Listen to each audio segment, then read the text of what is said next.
오늘 우리에게 주시는 요한복음서 9장 35절의 말씀은 요한복음서 9장 35절에 딸랑 있는 말씀이 아닙니다. 오늘 여러분들이 성경책을 좀 펴시고 요한복음 9장 1절부터 보셔야 합니다. 이거는 좀 연결된 이야기입니다. 바리새파 사람들이 눈을 뜬 사람을 못 잡다는 그런 소식을 듣고 이제 예수께서는 그 눈 떴던 사람을 찾아가십니다. 아니, 눈 떴던 사람이 어떤 사람인가? 요한복음 1장에 보니까 9장 1절에 보니까 이 사람은 날 때부터 눈이 먼 사람이었습니다.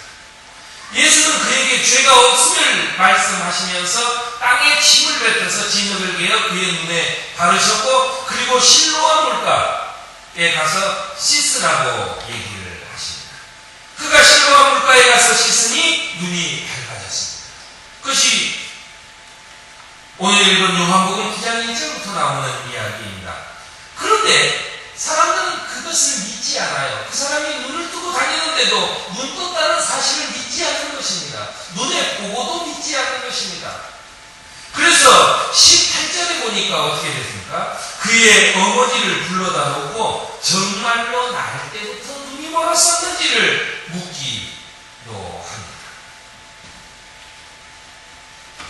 쫓겨난 이 사람을 찾아간 예수는 첫 번째 말이 네가 인자를 믿느냐? 라고 물으시는 것입니다. 내가 주님을 믿습니다 하고 말하고 그는 예수께 엎드리게 됩니다. 바로 이것입니다.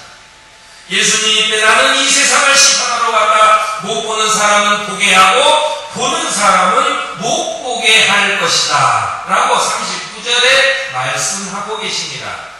그리고 이어서 의미심장한 이야기를 전해주시는데 너희가 눈이 먼 사람들이라면 도리어 죄가 없을 것이다. 그러나 너희가 지금 본다고 말하니 너희의 죄가 그대로 남아있다라고 하는 이야기입니다.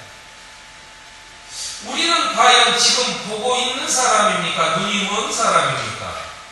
눈이 먼 사람이어야 죄가 없고 우리가 보는 사람이라는 죄가 있다는 말씀입니다. 이건 정말로 청천벽력과 같은 말씀입니다. 왜냐하면 우리 중에는 눈이 먼 사람이 없기 때문입니다.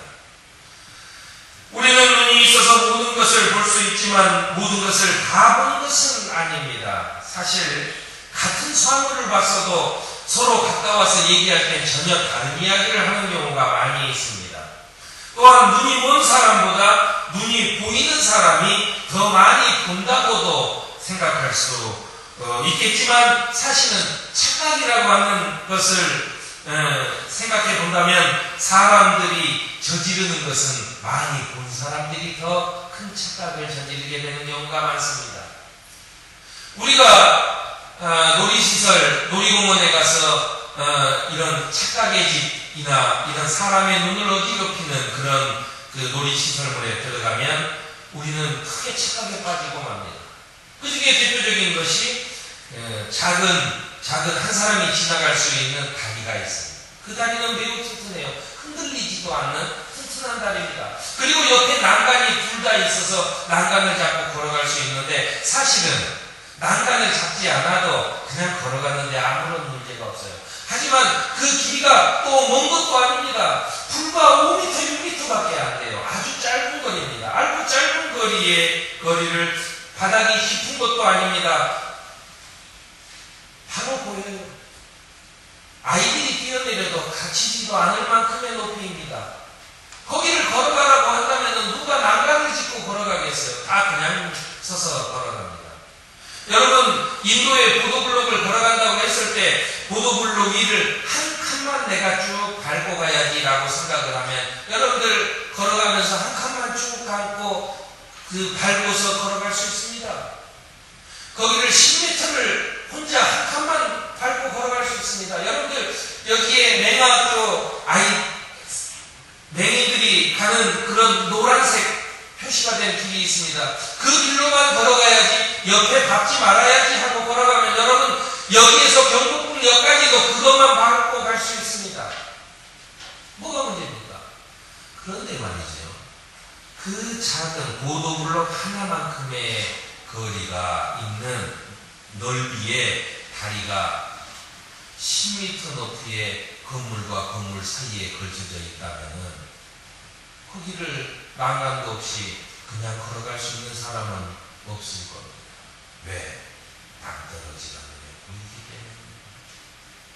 우리가 보도블록을 그냥 한 칸만 딛고 걸어가야지 할 때는 그 밑에 다른 보도블록이 있어서 그걸 설사 벗어난다 하더라도 아무런 나에게 피해가 없기 때문에 나는 정말로 그 보도블록 하나만 딛고 걸어갈 수 있지만 내 눈에 낭떠러지가 보이는 순간에 나는 다리가 우들우들 떨리고 도저히 걸어갈 수가 없게 됩니다. 그러므로 눈이 있어서 못 가는 경우가 있게 마련인 것입니다. 그러므로 오늘 바리새파 사람들은 눈이 밝아진 사람의 진실을 보고서도 보지 못한 것입니다.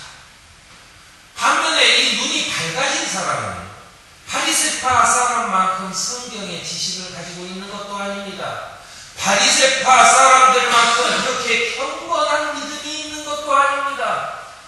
그는 성경의 지식과 믿음이 있지 않았는데도 불구하고 그는 예수를 볼 수 있었습니다.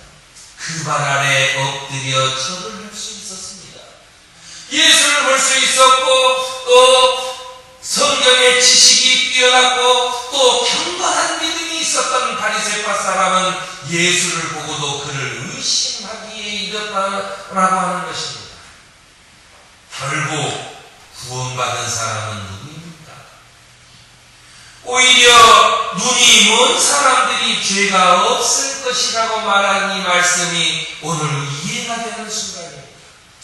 처음 9장의 이야기에는 이 눈먼 사람이 누구의 죄로 이렇게 앞을 보지 못하게 되었는지에 대한 이야기를 하고 있습니다.